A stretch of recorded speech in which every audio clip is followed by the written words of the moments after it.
Hello students. Actually कल हमारा lecture कुछ ग्लिच की वजह से बीच में रुक गया था। आज हम लोग कल का लेक्चर कंटिन्यू करने वाले। ठीक है, तो बेटा हमारा चल रहा था कंसीडरेशन। हम लोग ने देख लिया था कि गुड्स और सर्विसेज क्या होता है। ठीक है, फॉर्म्स ऑफ सप्लाई पूरा अपना हो गया था। अभी हमारा चल रहा था consideration.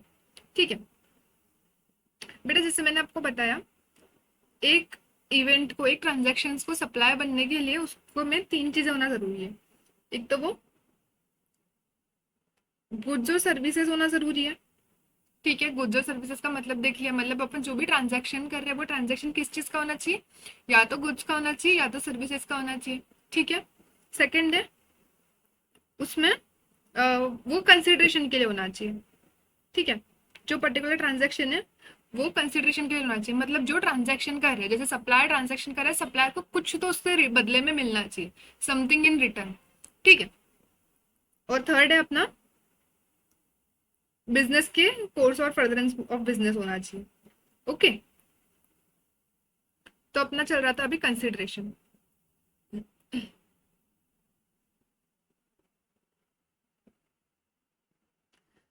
Consideration in relation to supply of goods or services or both includes any payment made or to be made, whether in money or otherwise, in respect of or in response to or in inducement of the supply of goods or services or both, whether by the recipient or by any other person, but shall not include any subsidy given by central government or state government, the monetary value of any act or forbearance in respect of or in response to or in inducement of the supply of goods or services or both, whether by the recipient or any by any other person।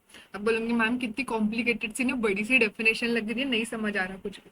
बेटा समझेगा एकदम, है ना, अपन break down कर करके पढ़ेंगे ना तो सब समझेगा। देखिए,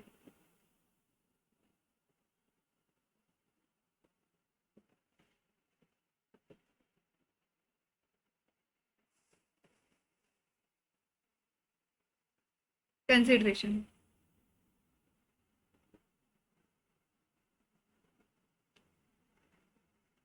इन्होंने क्या बोला बेटा, कंसिडरेशन मतलब सप्लायर को कुछ तो भी रिटर्न में मिलना चाहिए। क्या इन्होंने बोला कि पैसे मिलेंगे? नहीं, या तो पैसे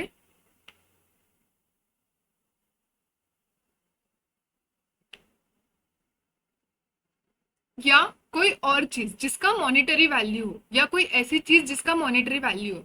जैसे अपन ने एग्जांपल लिया था बेटा एक्सचेंज में, कार एक्सचेंज। ठीक है, अभी कार एक्सचेंज में अपन ने जो एग्जांपल लिया था बेटा, 20 लाख की कार थी, 20 लाख की कार के बदले आप अपनी पुरानी कार दे रहे थे। पुरानी कार का प्राइस था 5 लाख रुपए। ठीक है, पुरानी वो कार का मॉनेटरी वैल्यू था क्या, ये 5 लाख रुपए। सपोज ये कार एक्सचेंज करवाई 20 लाख की, इसमें दो पार्ट इंक्लूड थे, ओल्ड कार एंड मनी। दो चीजें इंक्लूड थी बेटा, एक तो ओल्ड कार इंक्लूड थी, एक तो मनी इंक्लूड था। ठीक है, क्या ओल्ड कार मनी है? नहीं, लेकिन ये फिर भी कंसिडरेशन में आ गया क्योंकि इसका मॉनेटरी वैल्यू निकला 5 लाख रुपए। ठीक है, और अपना मनी, मनी तो अपना मनी है, करेंसी अपनी। ठीक है, अपन ने 15 लाख करेंसी दे दी थी, सही बात है। तो consideration can be in money और इन काइंड। ठीक है, एक और एग्जाम्पल, बार्टर सिस्टम का एग्जाम्पल लिया था। मान लो एक सीए है, एक डॉक्टर है, ये दोनों ने अपनी सर्विसेज एक्सचेंज कर ली। सीए ने डॉक्टर का रिटर्न फाइल करके दे दिया, डॉक्टर ने सीए को ट्रीट कर दिया। ठीक है, जैसे मान लो डॉक्टर ने सीए को ट्रीटमेंट दी, इसने रिटर्न फाइल कर दिया, डॉक्टर को सीए ने रिटर्न फाइल कर दिया, बार्टर हो गया।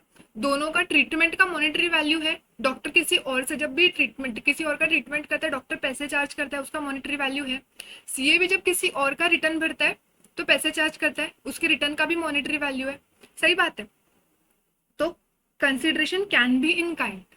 अच्छा, और एक एग्जांपल, मान लो डॉक्टर ने बोला कि सीए मैं आपका ट्रीटमेंट कर देता हूं, आप मेरे वाइफ का रिटर्न भर दो।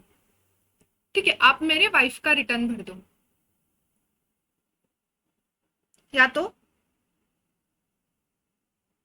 सॉरी, एग्जाम्पल अपन चेंज करते हैं।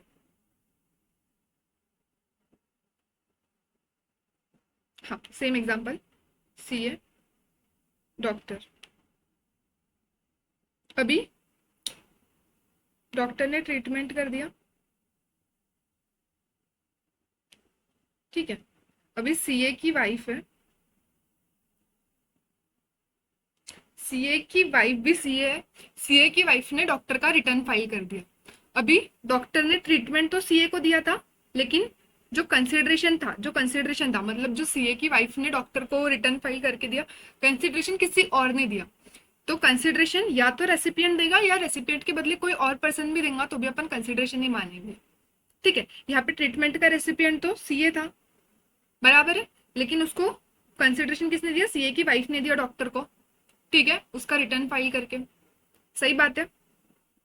तो consideration can be in money, can be in any other thing which has monetary value. अभी उसका मॉनेटरी वैल्यू होना जरूरी है बेटा, कोई भी चीज जो कंसिडरेशन है उसका मॉनेटरी वैल्यू होना जरूरी है, ठीक है, सही बात है। जैसे मान लो आपने, मान लो आपने आपकी वाइफ को एक फोन गिफ्ट किया, आपने आपकी वाइफ को एक फोन गिफ्ट किया।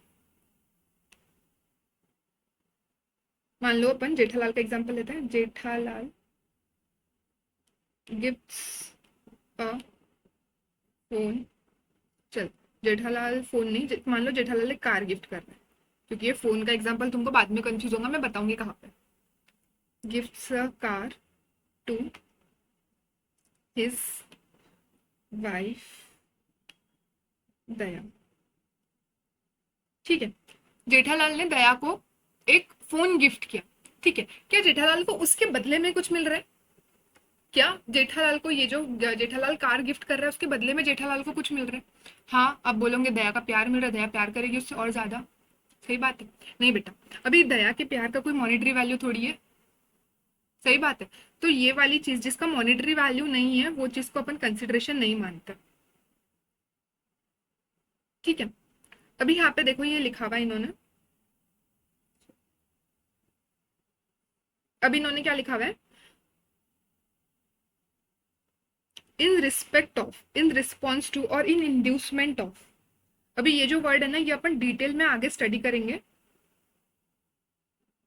अपने को बाद में ये चीजों का डिटेल में मतलब है स्टडी कंसिडरेशन में, जो अपन आगे देखेंगे। जैसे एग्जाम्पल के लिए मैं आपको बताती हूँ,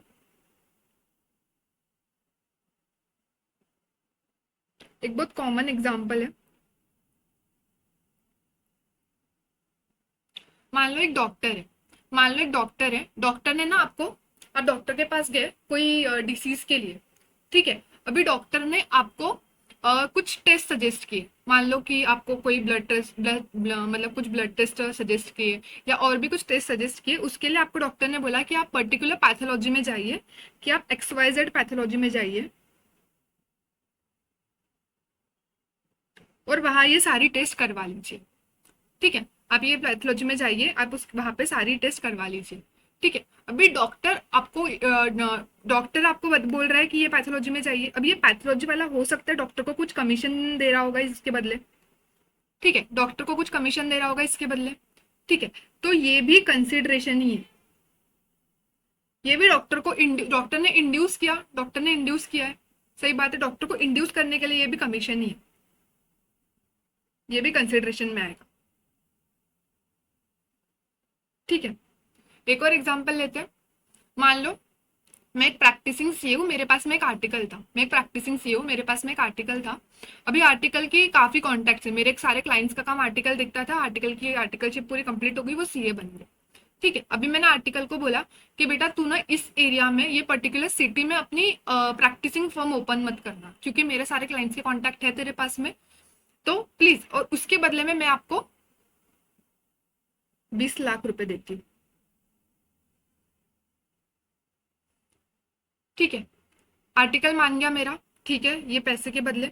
अभी ये जो कुछ नहीं करने के लिए भी पैसे मिल रहे हैं ना, कुछ नहीं करने के लिए भी पैसे मिल रहे हैं, उसके लिए वो भी अपन कंसिडरेशन में आएगा, ये अपन बहुत डिटेल में आगे पढ़ेंगे, इंड्यूसमेंट ऑफ रिस्पॉन्स टू, ये सब कुछ, ठीक है। मैं बस अभी आपको एग्जाम्पल दे रही हूँ, समझ गया आपको। कंसिडरेशन क्या है, consideration is something in return, it can be money और it can be anything that has monetary value, ठीक है। अभी कंसिडरेशन कोई भी दे सकता है, या तो रेसिपिएंट देगा या तो any other person on behalf of recipient दे देगा। जैसे अपन ने एग्जांपल दिया था, सपोज मान लो मैंने एक लैपटॉप खरीद के लाई, लैपटॉप के पैसे मेरे पापा ने दिए, रेसिपिएंट मैं हूँ लेकिन कंसिडरेशन मेरे पापा ने पे किया, ठीक है, तो भी कंसिडरेशन है। रेसिपिएंट पे करेगा या रेसिपिएंट के बदले में कोई और पे करेगा, ठीक है। बट इसमें इंक्लूड नहीं होगा सीजी और एसजी। अगर कोई मतलब आपके बदले में पैसे सीजी या एसजी दे तो वो इंक्लूड नहीं होगा। जैसे एग्जांपल देती हूँ मैं आपको,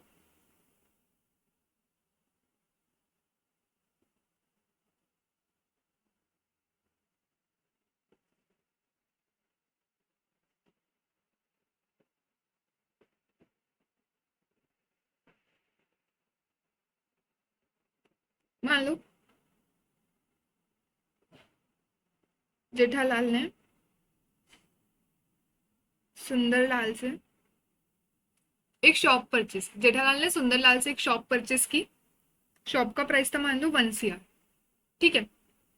अब 1 CR में से 50 जेठालाल ने दिए, ठीक है। अब इसके पास में 50 थे तो उसने 20 बापूजी से लिए, ठीक है। 10 दया ने दिए, कितने हो गए, 80 हो गए, ठीक है। अभी गवर्नमेंट बोल रही है कि जेठालाल तो नेक काम कर रहा है, अच्छी जगह शॉप ओपन कर रहा है, तो हम लोग जेठालाल की मदद करेंगे। तो मान लो 80 हो गए ना, 20 सीजी और एसजी ने मिलाकर दिए। चलो बापूजी से भी 10 ही लेते अपन, और 10 दिए एनजीओ ने, ठीक है। तो कंसिडरेशन के हिसाब से कंसिडरेशन कितना मानेंगे, इसमें कंसिडरेशन कितना मानेंगे, कंसिडरेशन के डेफिनेशन में बोला है कि जो भी पेमेंट सीजी या एसजी ने दिया हुआ है, सीजी या एसजी ने दिया हुआ है, वो पेमेंट को अपन कंसिडरेशन नहीं मानेंगे, ठीक है। तो इस केस में कितना हो गया consideration, 50 plus 10 60 plus 10 70 plus 10 80, 80 lakh consideration हुआ, ठीक है। 20 को अपन कंसिडरेशन नहीं मानेंगे, ठीक है। सीजीएसजी ने कोई भी पेमेंट किया होगा तो उसको अपन कंसिडरेशन नहीं मानेंगे। एनी अदर पर्सन का आ जाएगा, जेठालाल का आ जाएगा, और जेठालाल के बदले में जिसने भी पेमेंट किया है उनका सबका आ जाएगा एक्सेप्ट सीजीएसजी, ठीक है। इजी। इसमें एक और चीज आती, मान लो बेटा मैं रेंट से रहती हूँ, मेरे फ्लैट का रेंट है मान लो 20,000 रुपीज, ठीक है। एक छोटा सा फ्लैट है मेरा, 20,000 रुपये रेंट है फ्लैट का मान लो, ठीक है। अभी मैंने उसको डिपॉजिट दिया था, मैं जब आई थी ना तब मैंने उसको डिपॉजिट दिया था मान लो 1 लाख रुपीज, 1 लाख रुपीज मैंने उसको डिपॉजिट दिया था, किसको, लैंडलॉर्ड को, या मतलब जो भी ओनर था मेरे फ्लैट का उसको मैंने डिपॉजिट दिया था, ठीक है। अभी ये 1 लाख रुपए कंसिडरेशन नहीं था, 1 लाख रुपए डिपॉजिट था, मैं उसको रिफंड मांग सकती हूँ कभी भी, जब मैं जाऊंगी तो मैं रिफंड मांगूंगी उससे, ठीक है। अभी गवर्नमेंट क्या बोलती है, डिपॉजिट तब तक के कंसिडरेशन नहीं बनेगा जब तक कि वो अप्लाई नहीं हो जाता सप्लाई के लिए। क्या मतलब है मेरा, मान लो मैंने 5 महीने के तो रेंट बराबर दिए लैंडलॉर्ड को, छठवें महीने से मैंने रेंट नहीं दिया, 6 मंथ 6 महीने मतलब 6th मंथ हो गया, 7th हो गया, 8th हो गया, 2-3 महीने का मैंने रेंट नहीं दिया, ठीक है। अभी क्या किया ना, लैंडलॉर्ड ने मेरे डिपॉजिट में से कट करना शुरू किया, 20 + 20 + 20 ऐसे 60,000 मेरे डिपॉजिट से लैंडलॉर्ड ने कट कर दिए, ठीक है। अब ये 60,000 कंसिडरेशन हो गया क्योंकि ये सप्लाई के मतलब सप्लाई के बिहाफ में लैंडलॉर्ड अप्लाई कर चुका है ये पैसे, ठीक है। देखो क्या लिखा है, हाँ, shall not include subsidy given by central government state government, ये अपन ने ऑलरेडी पढ़ लिया कि कोई सब लोगों के कंसिडरेशन दिया पे कंसिडरेशन मान लेंगे अपन except for CG and SG, ठीक है, ठीक है। However deposit given in respect of supply of goods और services shall not be considered as payment unless supplier apply such deposit for consideration of the set supply. जब तक के वो deposit apply नहीं कर लेगा वो सप्लाई के लिए, तब तक के अपन उसको डिपॉजिट को कंसिडरेशन नहीं मानेंगे, ठीक है। इजी था, इजी था। देखो एक बार कंसिडरेशन में क्या आएगा, कंसिडरेशन में क्या है, कंसिडरेशन कुछ भी हो सकता है, इधर इन मनी और इन काइंड, ठीक है। काइंड जब रहेगा तब उसका मॉनेटरी वैल्यू रहेगा, ठीक है। अगर मॉनेटरी वैल्यू नहीं है तो अपन उसको कंसिडरेशन नहीं बोलेंगे, ठीक है। अभी कंसिडरेशन या तो रेसिपिएंट देगा या उसके अलावा कोई और पर्सन भी दे सकता है, ठीक है। लेकिन सीजी या एसजी ने दिया हुआ है कंसिडरेशन, सीजी या एसजी ने दिया हुआ है, तो उसको अपन कंसिडरेशन नहीं मानेंगे, ठीक है। और एक और पॉइंट था डिपॉजिट वाला पॉइंट, डिपॉजिट तब तक कंसिडरेशन नहीं मानेंगे जब तक कि उसको अप्लाई नहीं कर लेते, ठीक है। चलो डन, आगे।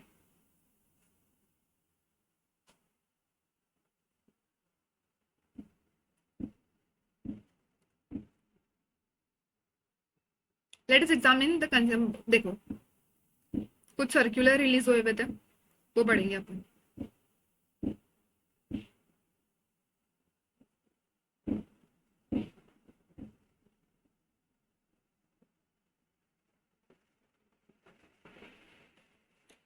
हाँ, मान लो आपको एक टेम्पल पता होगा, संत गजानन महाराज,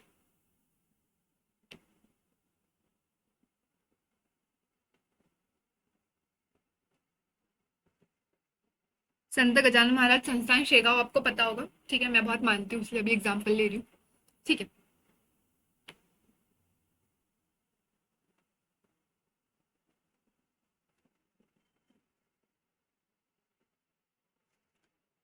संत गजानन महाराज संस्थान शेगांव है, ठीक है। ये एक ट्रस्ट है और यहाँ पे टेम्पल है, गजानन महाराज का टेम्पल है और एक ट्रस्ट है, ठीक है। अब मैंने संत गजानन महाराज संस्थान में ना, मान लो मैंने 20,000 रुपए एज डोनेशन दिए,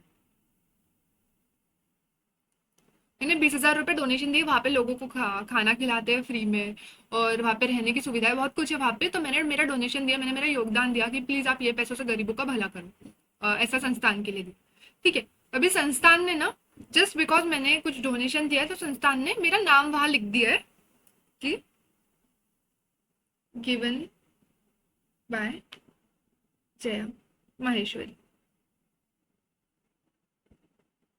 ठीक है। अभी संस्थान ने मतलब संस्थान ने बस ऐसा मेरा नॉर्मली नाम लिख रखा है वहां पे, और ऐसे कोई पब्लिसिटी के पर्पज से मेरा नाम नहीं लिखा है, मेरे कोचिंग का नाम नहीं लिखा है, या मेरे हस्बैंड के फर्म का नाम नहीं लिखा है, मेरा हस्बैंड प्रैक्टिसिंग सी है, उनकी फर्म का नाम नहीं लिखा है, ऐसा कुछ भी नहीं लिखा है। बस ऐसा मैंने बस दिया, एक फिलेंट्रोपिक पर्पज से मैंने दिया, और संस्थान ने बस ऐसा नाम लिख दिया कि जया माहेश्वरी ने इतना डोनेशन दिया, उसके लिए थैंक यू, ठीक है, उनके बोर्ड पे। तो बेटा क्या क्या इट इज अ कंसिडरेशन?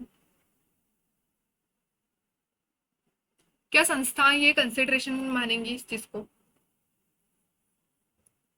क्या लगता है आपको? नहीं मानना चाहिए, नहीं मानना चाहिए। मेरे को संस्थान रिटर्न में क्या दे रही है, मेरे को क्या दे रही है? कुछ भी नहीं। मैं कुछ एक्सपेक्ट कर रही हूँ संस्थान से? संस्थान ने तो बस अब मतलब कोई इसके पर्पज से नहीं, फिलेंट्रोपिक पर्पज से बस मेरा नाम लिख दिया वहां पे, सही बात है। अभी मान लो सेम एग्जांपल लेते हैं, मैंने संस्थान को 1 लाख रुपए दिए और मैंने बोला कि आपके ये जो भी प्रीमाइस है ना, पूरा आसपास का प्रीमाइस है, वहां पे मेरे बैनर्स लगा दो, मेरे कोचिंग का बैनर लगा दो, ठीक है, ताकि मेरी पब्लिसिटी हो। अभी अगर ऐसा है जहाँ पे किसी पर्सन के बिजनेस का नाम लिखा हुआ है, ठीक है, तो वो अपन पब्लिसिटी पर्पज से बोलते, उसको डोनेशन नहीं बोलते, उसको बोलते कि संस्थान ने एडवर्टाइजमेंट सर्विसेज दी है, और ये 1 लाख रुपए को फिर कंसिडरेशन बोलेंगे, ठीक है। ध्यान से पढ़ो क्या लिखा है। It is important feature of the consideration is Kwid pro क्यो। क्विड प्रो क्यो का क्या मतलब है बेटा? समथिंग इन रिटर्न, मतलब मुझे कुछ तो भी रिटर्न, मतलब अगर मैं कुछ रिटर्न एक्सपेक्ट कर रही हूँ, जहाँ पे मैं डोनेट कर रही हूँ उससे अगर मैं कुछ रिटर्न एक्सपेक्ट कर रही हूँ, तो उसको अपन कंसिडरेशन बोलेंगे, सही बात है। Donation received by charitable organisation are treated as consideration only if there exist quid pro quo. कुछ अगर रिटर्न में देना एग्जिस्ट करता है, जैसे मैंने सेकंड एग्जांपल में दिया था, सेकंड एग्जांपल में संस्था को मुझे कुछ रिटर्न करना था, संस्था को मेरे पूरे बैनर्स लगाने थे उनके प्रीमाइस पे, ठीक है, तो उस केस में अपन उसको कंसिडरेशन बोलेंगे। When the name of donor is displayed in the premise in such manner which is said to be an expression of gratitude, सिर्फ ग्रेटिट्यूड के पर्पज से, जैसे कि फर्स्ट एग्जांपल था कि डोनेटेड बाय जया माहेश्वरी, बस इतना लिखा हुआ है फॉर, मतलब ग्रेटिट्यूड दिखाने के लिए संस्था ने मेरा नाम लिखा है उधर के बोर्ड पे, ऐसा कोई मेरा एडवर्टाइजमेंट नहीं लिखा है या मेरे कोचिंग का नाम नहीं लिखा है, तो उसको अपन क्या बोलेंगे? उसको अपन डोनेशन समथिंग इन रिटर्न नहीं बोल सकते, ठीक है, उसको अपन कंसिडरेशन नहीं बोलेंगे, उसको डोनेशन ही बोलेंगे। ठीक है। एंड पब्लिक रिकॉग्निशन और डोनर्स एक्ट ऑफ फिलेंट्रॉपी, मैंने बोला ये देखो ये वर्ड अपने को लिखना जरूरी है बेटा एग्जाम पे, कि अगर सिर्फ फिलेंट्रॉपी पर्पज से डोनर का नाम वहां पे मेंशन किया हुआ है तो उसको अपन ग्रेटिट्यूड दिखाने के लिए, और फिलेंट्रॉपी पर्पज से बस डोनर का नाम वहां पे लिखा हुआ है तो उसको अपन समथिंग इन रिटर्न नहीं बोलेंगे, क्विड प्रो क्यों नहीं बोलेंगे। And it is not aimed giving publicity to the donor in such manner that it would advertise or promote his business। देखो मेरा बिजनेस अगर मैं वहां प्रमोट करके आऊंगी, सपोज ऐसा लिखा हुआ है कि पर्टिकुलर बिजनेस एंटिटी ने कुछ डोनेशन दिया है तो उसको अपन क्विड प्रो क्यो बोलेंगे। cannot be considered cannot be said that there is no supply of services for payment of such donation. In other words, there is no obligation on the part of recipient of the donation or gift to do anything. There is no GST liability on such payment made। ठीक है, example पढ़ लो। Bhushan donated blackboard to योगिस्ट संस्थान, a charitable yoga institute. योगानिस्ट संस्थान printed underneath the on blackboard, so donated good विशेष from mister Bhushan. देखो बस ऐसा उसका नाम लिख दिया, ठीक है, ग्रेटिट्यूड पर्पज से, फिलेंट्रॉपी पर्पज से बस नाम लिख दिया तो उसको पब्लिसिटी नहीं बोलेंगे। Shrimati Durga Devi donated some money to a temple in the memory of her late father. The temple trust constructed a room in temple complex from such donation and wrote donated by Shrimati Durga Devi in memory of her father। ठीक है, ये दोनों example में अपन business नहीं, अपन supply नहीं consider करेंगे क्योंकि ये बस फिलेंट्रोपी पर्पज से उनका नाम मेंशन किया हुआ है डोनर ने, डोनी ने। Okay, are we done with this? आगे देखते हैं, चलो। एक छोटा सा और सर्क्यूलर था, एकदम इजी सा है, कभी एग्जाम में पूछा नहीं है बट ख्याल में रख लो, कभी पूछ ले तो तुमको आना चाहिए। ठीक है, एक आर्टिस्ट है, सपोज मान लो अपनी मिस सोनू एक आर्टिस्ट है। मिस सोनू ने एक पेंटिंग बनाई है और उसने एक एग्जीबिशन में दी है। ठीक है, डिस्प्ले पर्पस के लिए एक एग्जीबिशन में उसने एक पेंटिंग उसकी बनाई भी रखी है। ठीक है, अभी क्या सोनू ने जो पेंटिंग इधर दी, एग्जीबिशन में दी, जब तक कि वो पेंटिंग सेल नहीं हो जाती, जब तक कि वो पेंटिंग सेल नहीं हो जाती तब तक कि अपन उसको सप्लाई नहीं मानेंगे। ठीक है, क्योंकि कंसिडरेशन का फ्लो नहीं हो रहा है। सोनू ने बस एग्जीबिशन में दिखा दी वो पेंटिंग, तो कंसिडरेशन का कोई फ्लो नहीं हो रहा है, एग्जीबिशन सोनू को कोई कंसिडरेशन नहीं दे रहा है, तो तब तक कि उसको सप्लाई नहीं मानेंगे। जब बायर वो पेंटिंग सिलेक्ट कर लेगा और वो सेल हो जाएगी तभी जीएसटी एप्लीकेबल होगा उसको, तभी सप्लाई मानेंगे। सिंपल है। आगे no claim bonus. No claim bonus क्या होता है बेटा? मान लो मैंने मेरे कार का एक इंश्योरेंस लिया,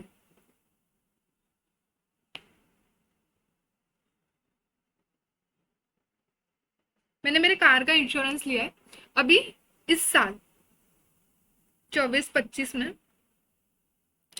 24-25 में मेरे कार का कोई एक्सीडेंट नहीं हुआ, कुछ भी नहीं हुआ है, मैंने इंश्योरेंस कंपनी से कुछ भी क्लेम नहीं किया है, मैंने नो क्लेम, कोई क्लेम नहीं किया, नो क्लेम। ठीक है, तो अगले साल के प्रीमियम में, अगले साल के प्रीमियम में मेरे को थोड़ा सा उन्होंने बोनस दे दिया कि प्रीमियम थोड़ा मुझसे कम चार्ज किया है, इंश्योरेंस कंपनी ने मुझसे प्रीमियम कम चार्ज किया। तो सबसे पहले बेटा मेरे को बताओ कि कोई किसी को सर्विस सप्लाई कर रहा है क्या? और अगर कोई किसी को सर्विस सप्लाई कर रहा है तो मेरे को ध्यान से सोच के बताओ कि इसमें सप्लायर कौन हुआ और रेसिपिएंट कौन हुआ, रेसिपिएंट कौन हुआ। केस समझा? मैंने एक साल मैंने कार का इंश्योरेंस लिया था और मैंने पूरे साल भर में कोई भी क्लेम लिया नहीं इंश्योरेंस कंपनी से, कोई भी क्लेम नहीं लिया। तो अगले साल के लिए इंश्योरेंस कंपनी ने मुझे थोड़ा डिस्काउंट दिया है, इसमें हमारे प्रीमियम में थोड़ा सा डिस्काउंट दिया है। ठीक है, इसका क्या मतलब है? इंश्योरेंस कंपनी मुझसे पैसे कम चार्ज कर रही है, इंश्योर्ड मेरे को पैसे दे रही है इंश्योरेंस कंपनी, इंश्योर्ड मेरे कम पैसे गए, मतलब मेरे को मेरी इनकम है वो, सही बात है। मतलब यहाँ पे रेसिपिएंट कौन हो गया? जिसकी जेब से पैसा जाता है वो रेसिपिएंट होता है। किसके जेब से पैसा गया? इंश्योरेंस कंपनी की जेब से पैसा गया। और फायदा किस? सप्लायर। सप्लायर कौन हो गया सर्विस का? मैं। क्या ऐसी मैंने कोई इंश्योरेंस कंपनी को सर्विस देने का वादा किया था? क्या ऐसी कोई भी सर्विस इंश्योरेंस कंपनी को मैंने देने का वादा किया था कि मैं आपसे कोई क्लेम नहीं लूंगी? नहीं। तो क्या बेटा ये पार्ट कंसिडरेशन में आना चाहिए और इस पे जीएसटी लगना चाहिए? देखो ध्यान से पढ़ो।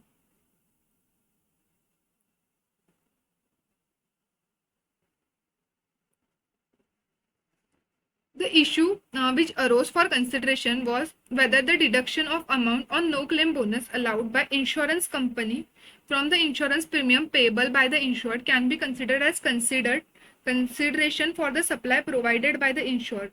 देखो सप्लाई कौन प्रोवाइड कर रहा है या सप्लायर किसको बोल रहे हैं अपन? इंश्योर्ड को। मैंने ऐसी कोई सर्विसेज सप्लाई करी इंश्योरेंस कंपनी को, मैंने ऐसी कोई सर्विसेज सप्लाई की ऐसा मानेंगे, क्योंकि देखो इंश्योरेंस कंपनी के पैसे कम, इंश्योरेंस कंपनी पैसे चार्ज कर रही है, कम कर रही है, मेरा फायदा हुआ, इंश्योरेंस कंपनी का थोड़ा नुकसान हुआ, है ना? मतलब रेसिपिएंट इंश्योरेंस कंपनी है, जिसके जेब से पैसा जाता है वो रेसिपिएंट है, पैसा तो रेसिपिएंट ही देगा। मान लो ये पेन है, ये पेन मैंने खरीद के लाया था, शॉपकीपर से मैंने ये पेन खरीद के लाया था, पैसा मैंने दिया शॉपकीपर को, रेसिपिएंट में हूँ, पैसा हमेशा रेसिपिएंट के जेब से जाएगा, सही बात है। इस केस में पैसा किसके जेब से जा रहा है? इंश्योरेंस कंपनी के जेब से जा रहा है। तो इंश्योरेंस कंपनी रेसिपिएंट होगी और मैं सप्लायर होगी, अगर देखा जाए तो केस पूरा। To the insurance company for agreeing to the obligation refrain from the act of lodging insurance claim during the previous year.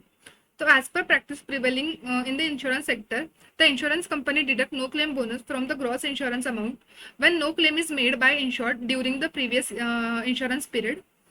The customer insured procures insurance policy to indemnify himself from any loss as per the term of the insurance policy and not under any contractual obligation. देखो बहुत important line है,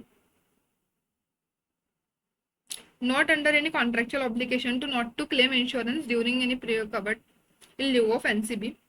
It is therefore clarified that no supply provided by insurance to insurance company in form of agreeing to the obligation to refrain from act of lodging insurance claim during previous year and NCB cannot considered as supply for any supply provided by insured to insured company.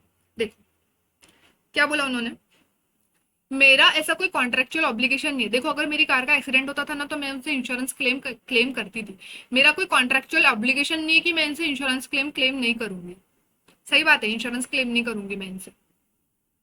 तो